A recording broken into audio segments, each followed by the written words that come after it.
Last week we started a little bit this halacha, and I'd like to continue.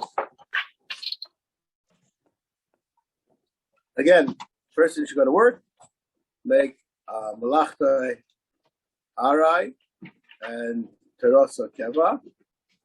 V'zeh v'zeh yiskayim b'yodah. What does that word v'zeh v'zeh yiskayim b'yodah mean? I mean, obviously, if you do what you're supposed to do, then you'll get what you're supposed to get, right? What does it mean? No, and what would happen? No, what? If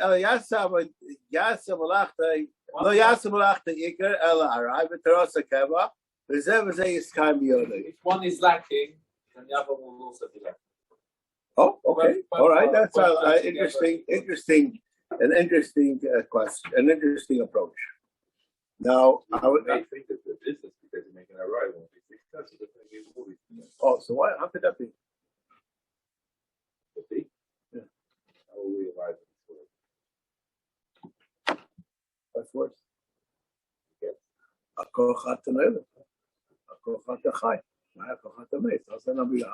Otherwise, being positive in life, right? I need the last part. And what? I need the last part. Okay. So I would like to bring to your attention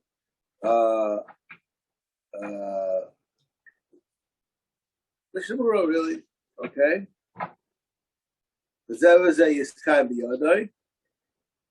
Ki ein ma'atzor la'Hashem lo fshia b'rav u'mu'it.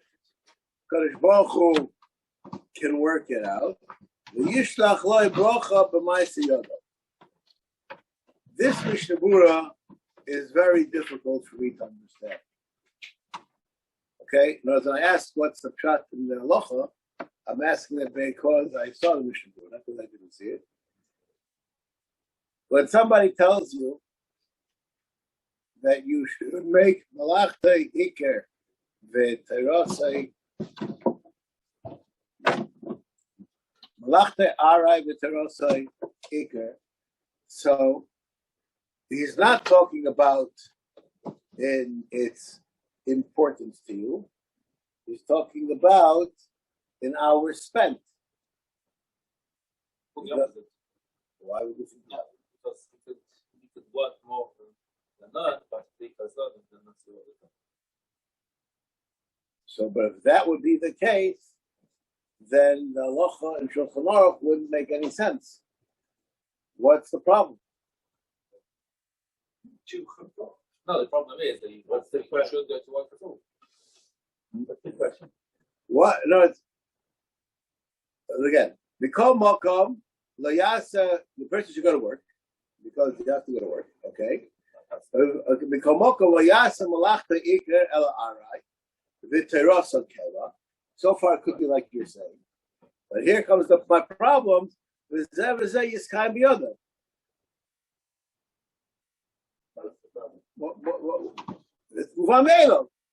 One is a philosophical thing. What is your purpose in life? This we spoke about last week. Your purpose in life is to learn and not to go to work. What does that have to do with Yiskayim b'yodah? Because even the Torah requires you working to be successful. Because it makes Kemach Torah. Just as you're working requires Torah to be successful. Okay. That's what we started off with, right? That's about that thing. Now, I would like to read the Mishnah Berurah again, and you will see that you did not read the Mishnah Berurah. And you'll understand from this Mishnah Berurah there's a problem. The Mishnah Berurah didn't learn like you. Now, maybe we'll answer why he didn't learn like you. What does he say? Yiskayim b'yodah. Why is it be Yiskayim b'yodah? Ki ein matzor la'Hashem lo yishia b'rav u'mu'it. HaKadosh Baruch Hu could work it out. V'yishlach lo brocha b'ma'aseh yodah. Now you don't have to work your avodah. So that means that he's learning the pshat in the mechaber that you should be spending most of your time learning, and you can still make a living because the Kodesh Baruch can work it out. That even with just a few hours of work, you can make a living. Right, even though you may think no, it's not that. No. He's talking about both parts. He's talking about the learning and the word. You know what? So Parents, I want you to open a Mishnah Berurah, see the Mishnah Berurah, and then see if you can say it yourself. Can you pass the Mishnah Berurah? That's him. I have one. Gimel.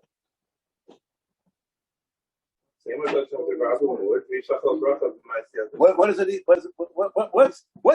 What's he coming? What's bothering? You say what's bothering Rashi? Make your work alright, could be you're not going to earn enough. Oh, so why? Work as much as you have to work. No, why work as much as you have to work? As long as your hashkafa is that this is ikr, this is a tafel, everything will work out, and you should work, and you can work 24 hours a day. But that's the way we learned. We learned that no, I'm not right. So the Mishnah Berurah's pshat is shred. No, what forced the Mishnah Berurah to learn? First, you have to make it clear. The Mishnah Berurah learned that he's saying the ikr and kava is talking about quantitatively, and he says, and the chiddush of the Shulchan Aruch is that even though qualitatively you're spending too much time learning, you can still make a parnasa. Why did he have to learn like that? Why couldn't he learn like all of you guys did? That it's just as long as you have the right hashkafa, then you'll have a right emotional balance, and everything will work out. What's wrong? What's bothering the Mishnah Berurah? You understand my question? We will discuss the Shita of Shem Bayachai as soon as we get to the Bir Halach. Okay? So far, I've never heard of him. He hangs out in Maron and Lag Bomer, right? Is that the guy we're talking about? Okay. But that's much I know about him right now. Okay? Isn't he saying you also have the bracha in his learning? It's not only in the words. Okay. There's anything in the Mishnah Berurah that discusses Atzlacha in his learning? It doesn't say Parnasa either. It says Ma'asiyada. Excuse me, what is the translation of Ma'asiyada? Where do you please Google that from this? His actions. No, that's not what Ma'asiyada means. Usually. Production. Ma'asiyada doesn't mean that. Production. If you're allowed, then this is called Ma'asiyada. But otherwise, Ma'asiyada means work. You don't know? I think he's including both. Okay. I don't think so. I think the Mishnah Berurah is discussing just and he's saying a chiddush. He's saying a chiddush. And according to you, there was no reason he didn't say anything. Your interpretation of Sifkat and Gimel says he said nothing. Then it said the Mechaber. So what did the Mishnah Berurah say? As above said mentioned. According to you, that's all he said. He didn't say anything. He obviously is saying something. I'm not actually understanding that the Mishnah Berurah was saying, for example, you could learn 16 hours a day and work for 10 minutes, and the Kaddish Baruch Hu will send you have to come in the Kaddish Baruch Hu the first 10 minutes, that's all you need to get the parnasa that you require. Possibly he's saying that. So, I've always been taught that bitachon is something you've got to have for yourself. But that's also requiring bitachon for people. Like the ketubah is a contract, isn't it? You've got to provide. That's an excellent question. But I'm even willing to tell you that my friend asked this question. Pirish on Mesilas Yesharim. But there's nothing to do with what we're learning right here with this question. You asked a good question. No. But you asked a question that bitachon is good on your cheshbon, but not on anybody else's cheshbon.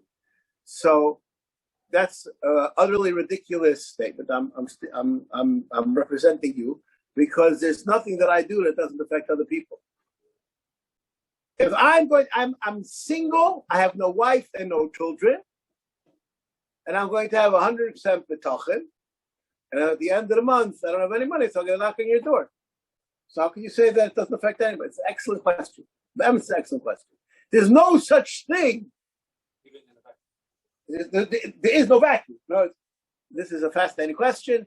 This question, my friend asked him to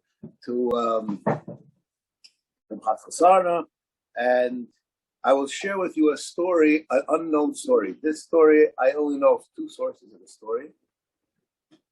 And this is a fascinating story, and it'll give you perhaps a little bit of a better understanding of some of the Gedolim which are mentioned all the time. This story was told by Rav Wolbe to two different friends of mine because of two different subjects which they discussed with him. The original business deal between him and Moshe Shmuel Shapiro in the yeshiva was every year one would be responsible for the finances of the yeshiva. 1 year Moshe Shmuel, 1 year Wolbe, 1 year Moshe Shmuel, 1 year Wolbe, that alternate years. And in one of the earlier years in the yeshiva, so it became like towards the middle of the winter, and the Wolbe saw that he ain't going to make it. And he still had a lot of connections in Chutz La'aretz, and he was thinking about going to Chutz La'aretz to raise money. But he had two problems with going to Chutz La'aretz to raise money. One is the spiritual nisayon for him personally. And second, his not being in yeshiva for an extended period of time would have a negative impact on the Talmudim. And he went to ask the Chazon Ish what to do. I heard this from somebody who said, I heard it twice, but for both people that he told the story, is a very unknown story. You're right now privileged to a story which is not well known. And he asked the Chazon Ish what to do. And basically, I'm not quoting the Chazon Ish. I could probably, if I try hard to remember, but Chazon Ish said basically, grow up and do what you got to do. You have to go to Europe to raise money, so be mitmoded in mabayot. And he went and it worked out. That's all. Then, 7 or 8 years later, the same situation arose. And he again wasn't sure what to do. And he went to the Brisker Rov and asked the Brisker Rov, what should I do? Should I go to Chutz La'aretz or not? And the Brisker Rov said, why do you have to go to Chutz La'aretz? Should I take what else here? And he stayed here and it worked out. I'm just saying over a story, right? The facts are true. The lessons to be learned, let each one reach their own conclusion. Okay? Now, yes, the amount of hishtadlus that a person needs. I would like to share with you my personal bestseller on hishtadlus. This was made between me and my cousin, this idea, and I've been saying this over for close to 30 years. And anybody who has a pircha on this, I would be grateful. Yaakov Avinu says after Mishtal for Parnasa. Listen to this, it's like really weird. I didn't speak about a grandfather like this, but this is like really weird. He comes up with this idea, and Lavan says, Lu Yekid Barecha. Sucker! Right? That's basically what he said. What? You think you make a parnas like this? You can be fleeced, right? That's basically what he said. Yaakov Ishtam says, okay.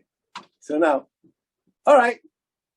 So there goes Yaakov, and he's putting in these pieces of wood into the things, the man for deal, there should be stripes. Stripes. So the Arizal says that Lavan switched his maskoret 100 times. Okay, so he put in stripes, and then at the end of when they have to deliver, they're supposed to be squares. What came out? Squares. Okay, next season they said it's supposed to be polka dots, so he puts polka dots into the maklas, and then when it comes time for delivery, they were supposed to be rectangles, and they come out in rectangles. Okay, I don't know how smart Yaakov was, but I'm willing to say it was at least as smart as me. Okay? Now, after doing this like 50, 60 times, and there's Grandpa Yaakov with his sticks, over the trophy. I said, Saba, Mata said, Hishtadlus parlasha. Our Saba, you know that he's going to change it on you. Why don't you go to the base meditation? Okay, Gramps. That's Yaakov Avinu's answer. At, if not at 60, at 70, at 80 times this happened. It's like, where's Yaakov? Like, why didn't he catch on? We haven't answered this question. I think it's a good question. I think it's a good question. The basic lady answers this question, in my opinion. But the question is based on a mistake in what hishtadlus is. I have to do b'shaitoi what's called hishtadlus. After I did what in my mind is enough to remove the klola of the zeh sapecha toifalachem, the bracha that's supposed to come will come. It doesn't come as a result of your hishtadlus. Your hishtadlus has to make sense. The ikoy usmanoi, and by doing so, the parnasa which you were supposed to get will come to you. That's all. The question's a mistake. Question's a mistake. Now, a person, there's a joke. I'm not picking on you. I'm picking on us. There's a joke about a guy who needed parnasa. So guys, why don't you go out and work? Just have a Kadosh Baruch Hu wants to give me parnasa. He sent me a lottery ticket. So they're walking down the street. And the guy, hey, look, there's a lottery ticket. Why don't you pick up the lottery ticket? He said, Kadosh Baruch Hu wanted to give it to me in my hand.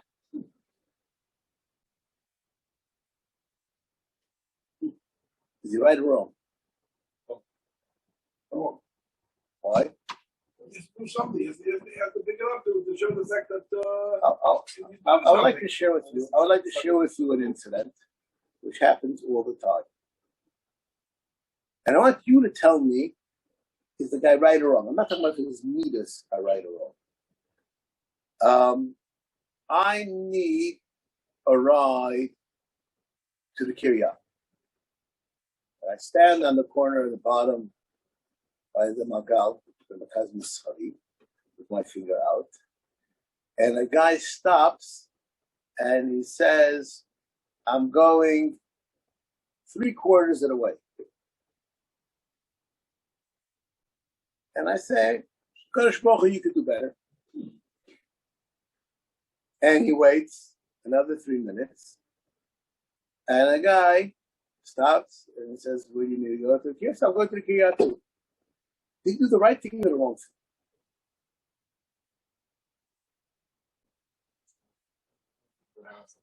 What? You could have taken the first one and then tried to get another ride.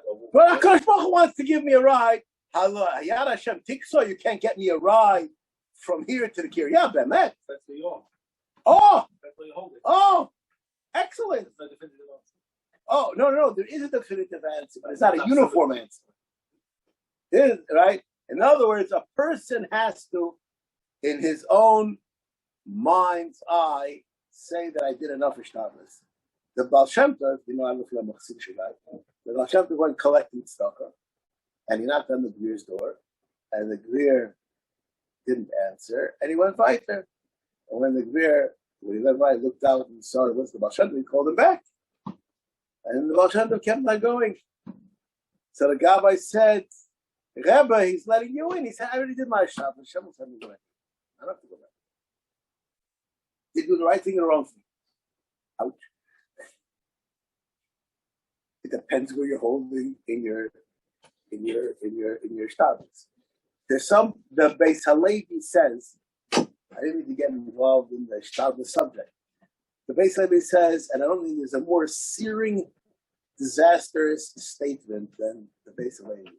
It says the reason why a ganav steals is because if he doesn't steal, he won't people make his parnasa. If he doesn't steal, he will not make his parnasa. He has to overachieve.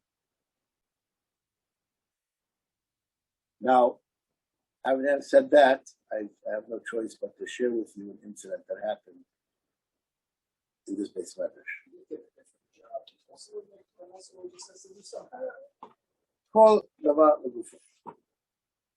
I'm going to share with you an incident that happened in this base medrash. I don't know when I was younger I had more guts than I have now. I'm telling you a true story that happened in this place like this. Somebody over here lived in Kotel until Lo Yara Kesef, and he went to work, and he learned half a day and was working half a day, and he was in sales, and he wasn't making any sales. And he came to me and he said, Rav Zachariash, I want to take off some of my learning time to spend more time making phone calls to generate business because it's a low life. So I asked him, other people in this field, how many hours do they spend working? He said, no, like what I'm doing now. So I said, you're doing enough. There's no reason, this atzas exert for you to spend more time. So as you know, it's not called the hishtadlus commands it. It's a nisayon. It's a downward. No. The guy comes over to me 2 weeks later, and he says, you're right. I want to tell you the truth. I didn't listen to you. He's the first person that told me I didn't listen. I didn't listen to you. And I took off the time. And they're not biting. So I see that you're right, and I'm going back, and I'm going to put those hours back into my learning. I said, you're not allowed. It's awesome. Awesome. You've lowered the bar. You have to work those hours. And if you don't work those hours, you're a pasher. And you're hishtadlus v'parnos. Because you now believe that that's what you have to do. Now, because you're desperate, so you're running to the base medrash, not the time to knock on the door of Hashem. You have to be hishtadlus v'parnos. Okay? The rest of the story is irrelevant. Things worked out eventually. But this is really what we're talking about. So my answer to you is yes. If you believe that 10 minutes a day can do it, it can. How long does it take to make a trade on the stock market? That's right, it's all it takes. 3 lemons, that's all it is. Right? But you have to believe. What's 3 lemons? Yeah, whatever. Anyways, I can't answer the question. Anyways, not that I can't answer. That's true. What I'm saying is true. Okay. Now, knowing where you're going. Are you really on the level where you can do that? Perhaps it's laziness, and you're just trying to find a rationalization. That's yes, the challenge. Yes, and this is the same that you have. Should you have a second piece of chicken? You eat it. You want it. It's a whole. It's a whole.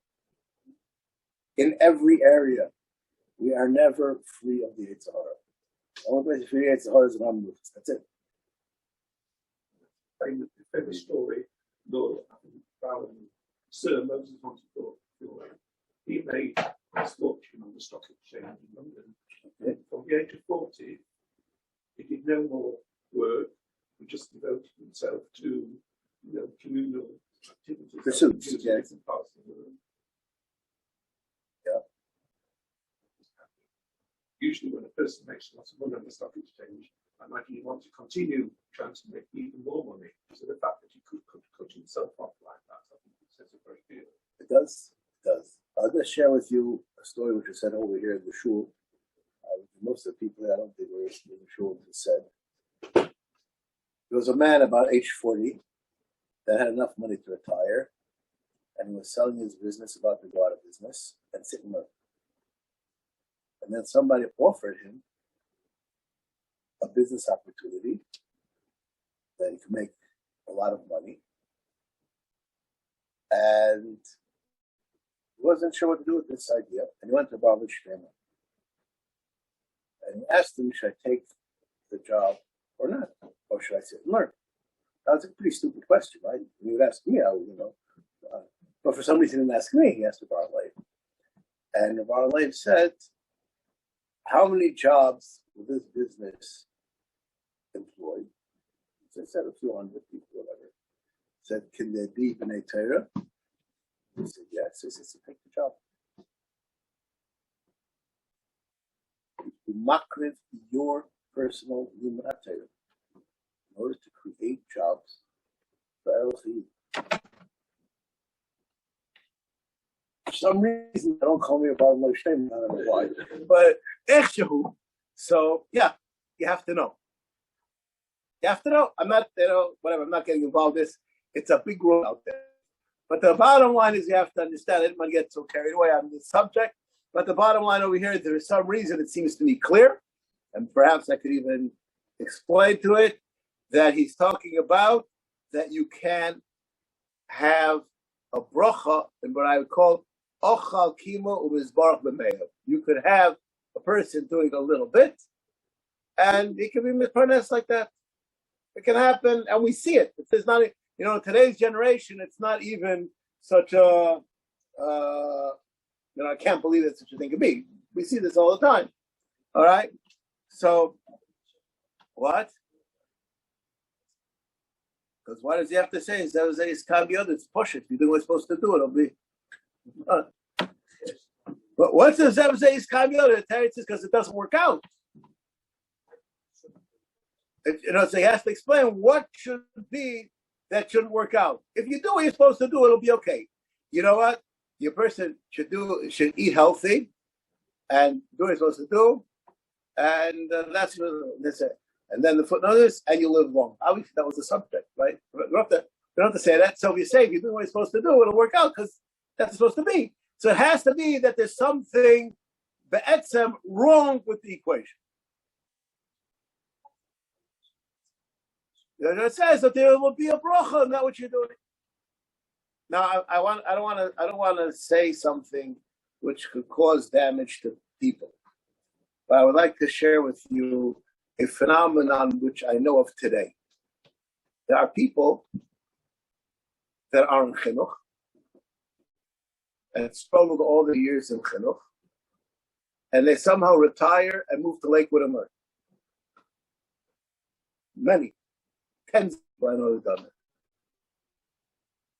They make a living when they were making a living, and they're able to retire. But the pension is more than their living. It doesn't add up. And it's I just let's see you do it. I'm just telling you. I'm not going to tell you something more than this. A friend of mine whose father is a yeshiva that got nothing, worked in the yeshiva that paid nothing. I know how much he got paid. He said the difference between working your whole life and learning your whole life is 35 years of difficulty. Now, that person lived it. What happened to him? I just use an example. It's a shot of that person. I want to say the schus shelo, he was a yeshiva for 45 years. He fell someplace in New York City, and he sued the city, and he had a settlement. That's what he was. No. Nothing happened to him of major, proportions from the thing. That's what he was. He sat and learned every single day of his life for probably 5 years. 5 hours. Amazing thing, including paying his money. Anyways. Now, I'm not right now saying what a British but they're saying that there is such a thing. When I came to Yisrael, they said everybody in Bnei Brak learns except for 3 people. There's Kanevsky Avu Bnei Merchesvar. There's the Steipler of Chaim Kanevsky. There's Gedalia Nado Moiche Yayin, who was from the biggest Talmidim of the Chazon Ish, who he made wine. That's what he did for once a year. And it was, except for those 3 people, everybody in Bnei Brak is 30. Right? I don't know. There's a certain bracha that exists that everybody knows and sees, and it's a schus to be able to have a connection to it. And it's not for everyone. Now I'd like to see the Bir Halacha. It's fascinating, Bir Halacha. So, if I learned this halacha in Shulchan Aruch, I would say that the halacha is you have to go to work. Right? The chayra implying that if you don't do that, you're in the doghouse, right? That's what it seems to say. What? You're going to be in the doghouse. That's not such a bad place to be nowadays. Anyways, because of asforim, this is what's said for the general population. Not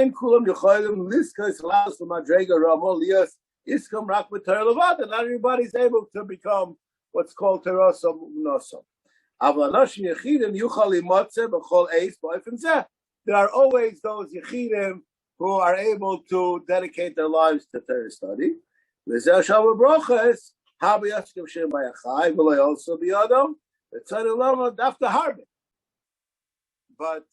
Amir can. My Rosh Yeshiva should be well. He said, of course. You know why? What did Shem Bayachai do? He went into the cave, took off his clothes, and started to learn. Right? What a great idea. I'm going to swear off the Lamasa. Go into the cave, hang my clothes, get into the mud, and start learning. You know, where's the buxa tree? You know, where's all the enmities that Shem Bayachai had? If you're also Kirab Shem Bayachai, if you're trying to mimic that which he did, it's going to be all of Yodcha. If you're doing it, not you're copying, then it will be all of Yodcha. Okay? But anyways, HaKadosh Baruch Hu bevadi yamtzi lehem parnasos. Ukein ze kosav Rambam b'chashritim yodov. V'leishev lehu. Ein sham. Upeprat. Im kvar nimtzu anoshim sheroisu lahasik loitzrochov kedei sheyasik b'Torah. There are people who will support him. Bevadai lo shayich said this idea of that Yigia Shtei Mishkach HaSoch. And the raya to that is from Yisachar Zvul Yechiach. Now, lesson number 2. What's bothering Rashi? What did the Mishnah Berurah come to be Machad? I would like to offer a simple thing. Somebody over here quoted a Mishnah in Pirkei Avos, which was a good quote.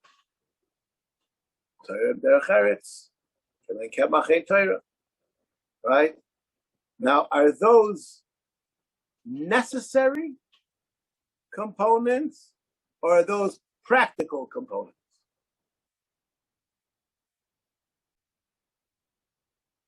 You understand my question?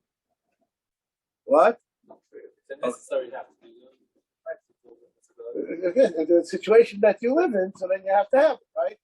But no, there's certain things that are be'etzem that you have to have, right? In other words, you have to do Torah and you have to do mitzvahs, right?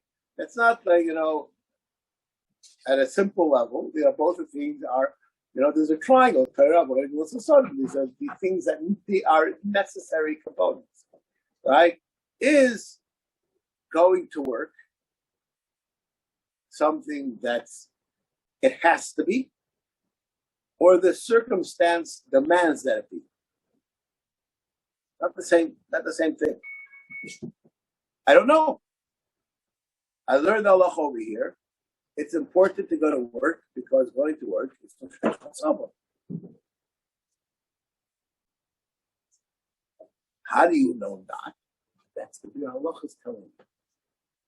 The Bri Halacha is telling you that the situation demands that you go to work, but it doesn't have to be. In other words, what? Right. If you have a person will say, I have, and this is a serious question, a very serious question. Somebody will say to me, I have $5 million in the bank. Should I go to work or not?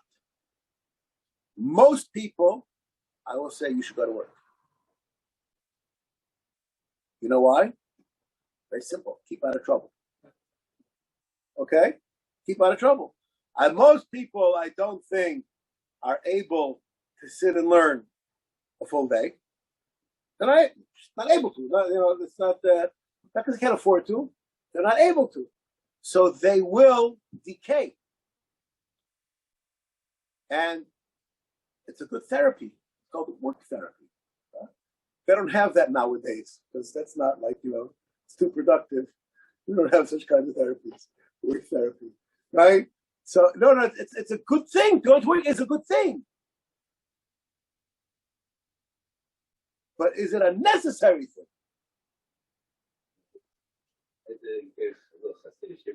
Turning into I don't reach from the Why would you hate to be in the two? You never know, you get a convert. Yeah. Yeah. So a person is turning into I don't reach from the Yes. That's what it's doing.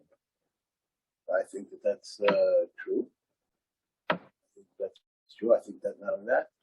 I think that this is the Rambam that he quotes. But it has to be that the person is on that madrega, and a person can become such a thing. But that's a yochid. That's not a rabbi. That's not. I'm not. But yes, there is such a thing. And this is what is the Yisachar Zulun? What is that?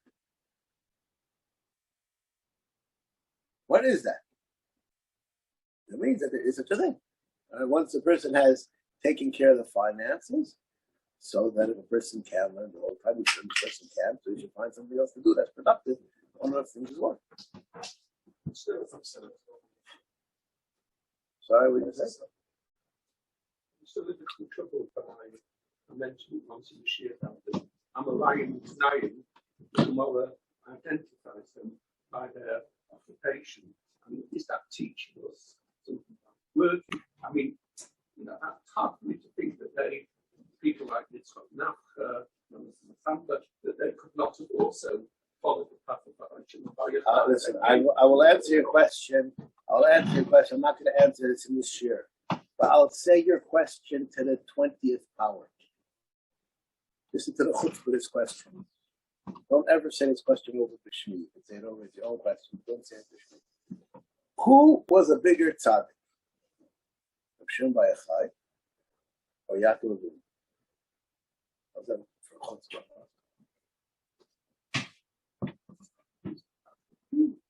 Yaakov Avinu said, I have to make parnasa. Rav Shimon bar Yochai said, let other people do it for you. I don't know, it was, what? That's not what he said. Oh, he said, HaKadosh Baruch Hu, Yad Hashem Tiktzah, he could have had him found the treasure.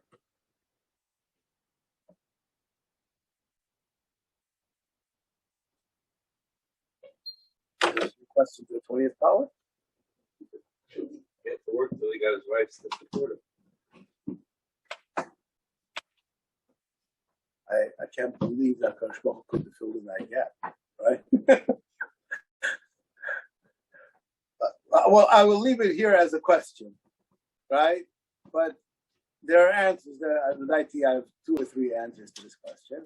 But the bottom line is that there is such a thing, and the Beis Halevi discusses your question, others discuss your question, but according to many, they're able to do it without it affecting them in whatsoever. So that's one of the answers, a simple answer. All right, stop over here.